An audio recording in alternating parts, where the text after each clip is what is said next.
11 de la mañana con 35 minutos y estamos de vuelta en su programa Contacto Directo. A esta hora vamos a recibir al doctor José Luis Tapia Rocha, economista, para hablar por qué se considera el presupuesto 2024 como histórico.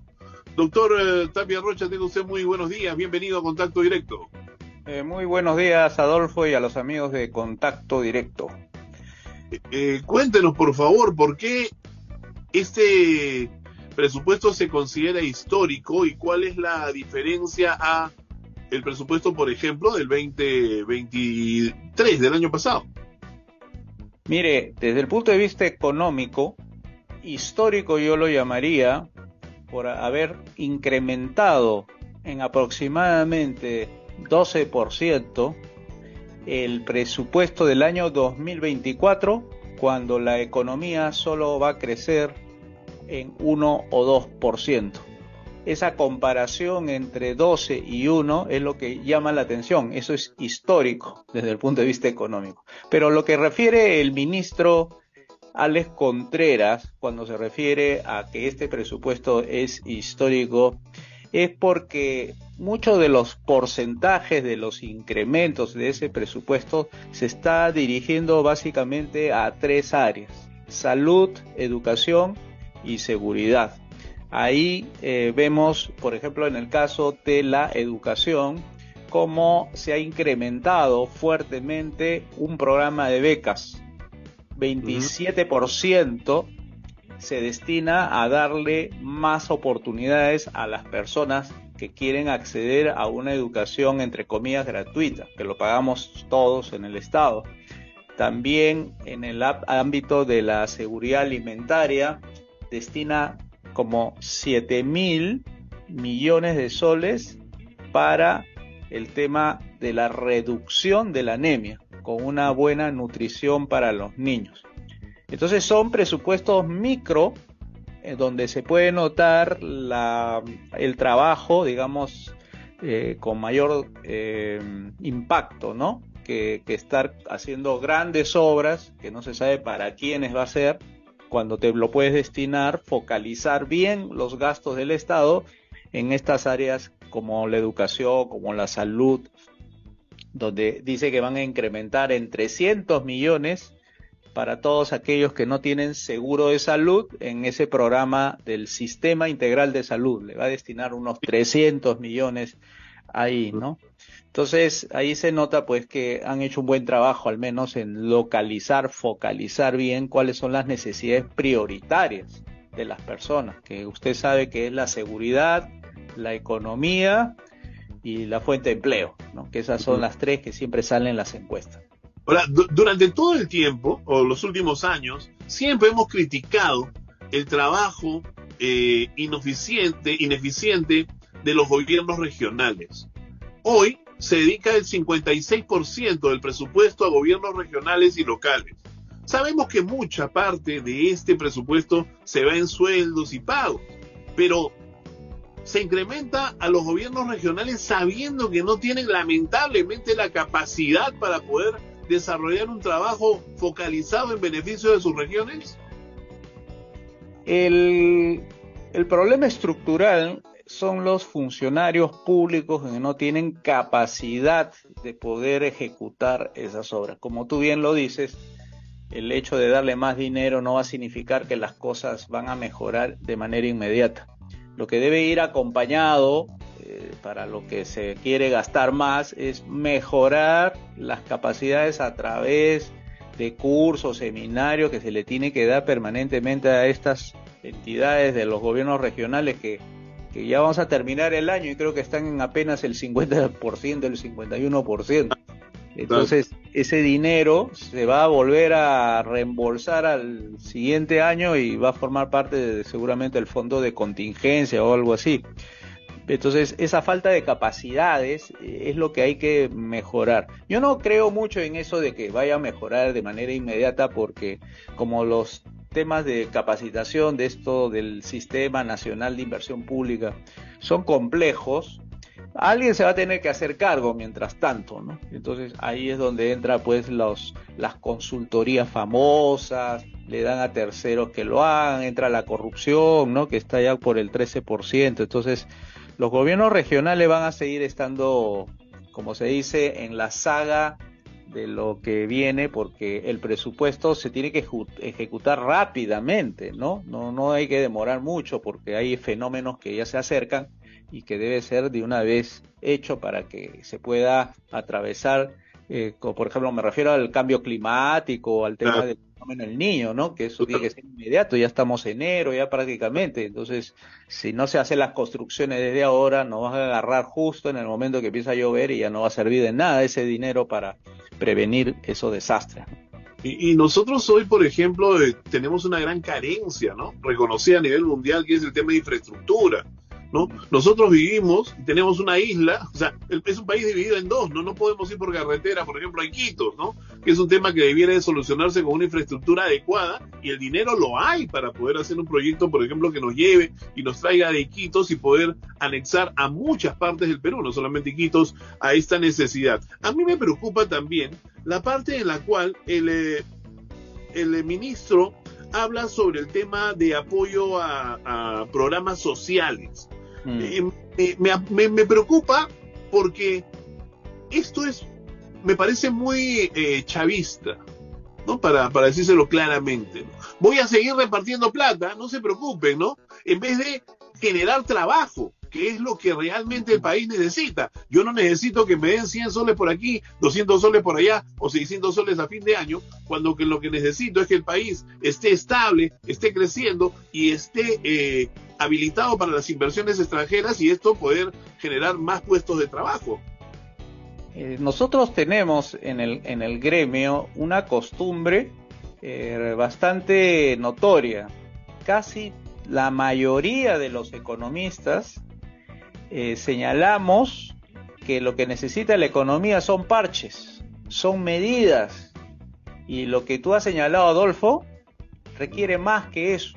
Se requiere reformas, y esa reforma es lo que yo no escucho en la boca de los economistas.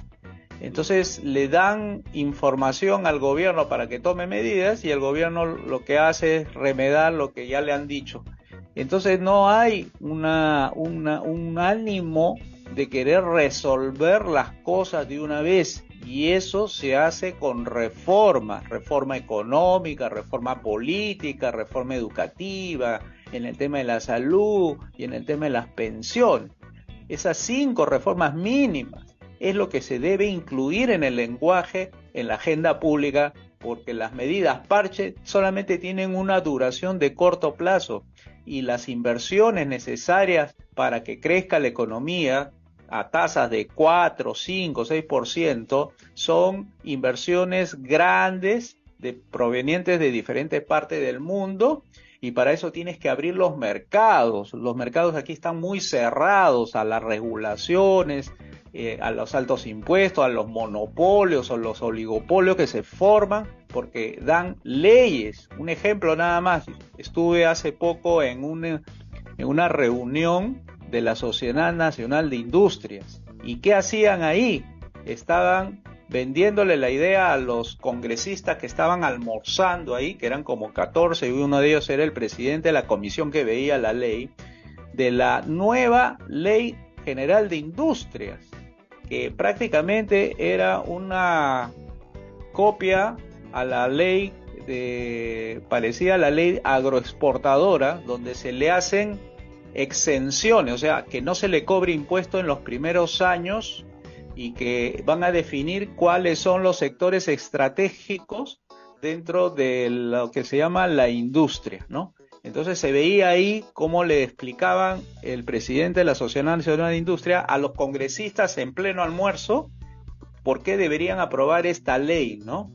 Entonces, si queremos realmente tener una industria competitiva, no hace falta crear leyes, sino derogar leyes, porque de leyes tenemos hasta para regalarle a Ecuador, a Estados Unidos, y lo peor es que las leyes que promulgamos son tan malas que si todas las leyes peruanas las llevamos a Estados Unidos y se la ponemos a funcionar, Estados Unidos se vuelve pobre en 5 años.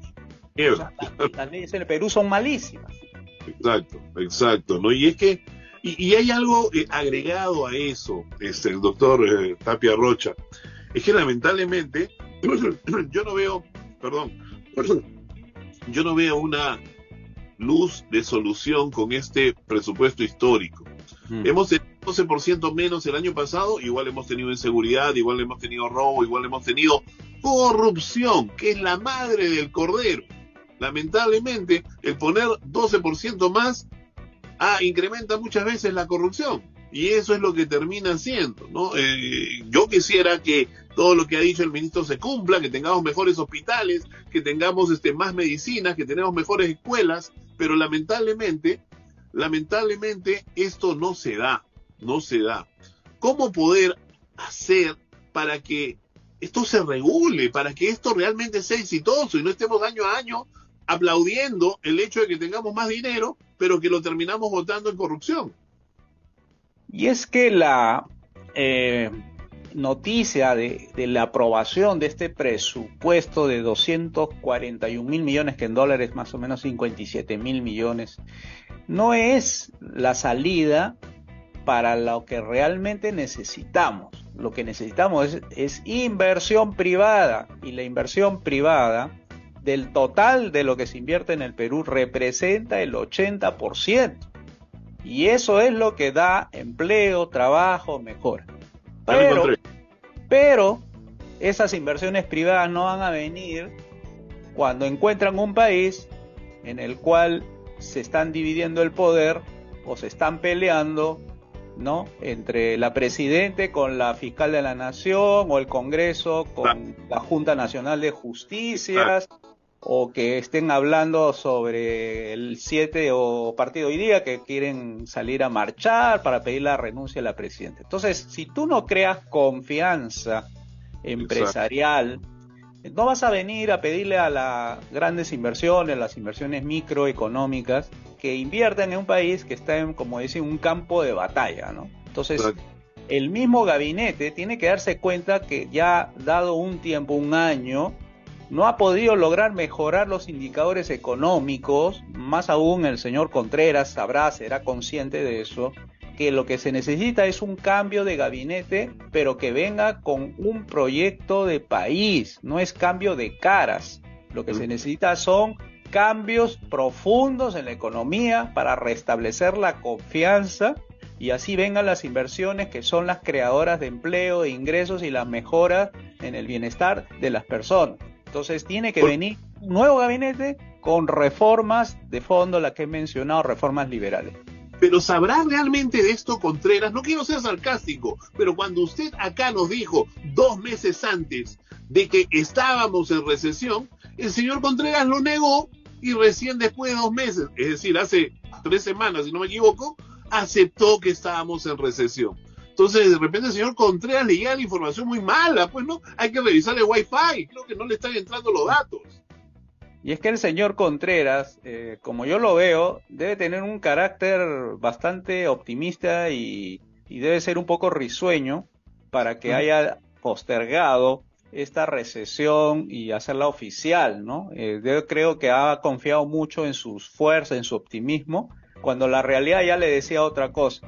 Y es que los ministros en realidad tienen que jugar a la de ser animador de una economía. Pero el señor Contreras no solamente anima la economía, sino que como tiene instrumentos para animar la economía, entonces en el circo romano empieza a soltar las carnes a los leones, para que los leones se pongan a comer y hacer todo lo que tenga que hacer para entretener a la gente. Y eso es lo que ha hecho con los bonos. Ha creído que con eso iba a animar a la inversión privada a que haga lo que tiene que hacer, ¿no? Lamentable que esto no haya funcionado, y yo de manera particular no me emociona que sea un presupuesto histórico, porque creo que al final del año vamos a ver o estar hablando de lo mismo, de que si no hay una reforma como usted pide, si no tenemos realmente un país alejado de la corrupción y un país en orden que aliente realmente la inversión extranjera, no vamos a crecer y vamos a seguir con estos parches económicos que ustedes y sus colegas suelen dar al país. Señor José Luis Tapia Rocha, muchísimas gracias. Siempre un gusto conversar con usted. Igualmente, muchas gracias. Hasta la próxima. Bien, el doctor José Luis Tapia Rocha ha estado con nosotros conversando sobre la situación y el por qué se considera el presupuesto 2024 como histórico. Esta es una apreciación, ¿no?, sobre unos números que nos ha explicado el economista Tapia Rocha. No debiera de ser tan histórica, ¿no? Ojalá que a final del 2024 podamos realmente ver que hicimos historia, que utilizamos eso de manera correcta, porque todos los años, digamos, es lo mismo. Lamentablemente es lo mismo. Bien.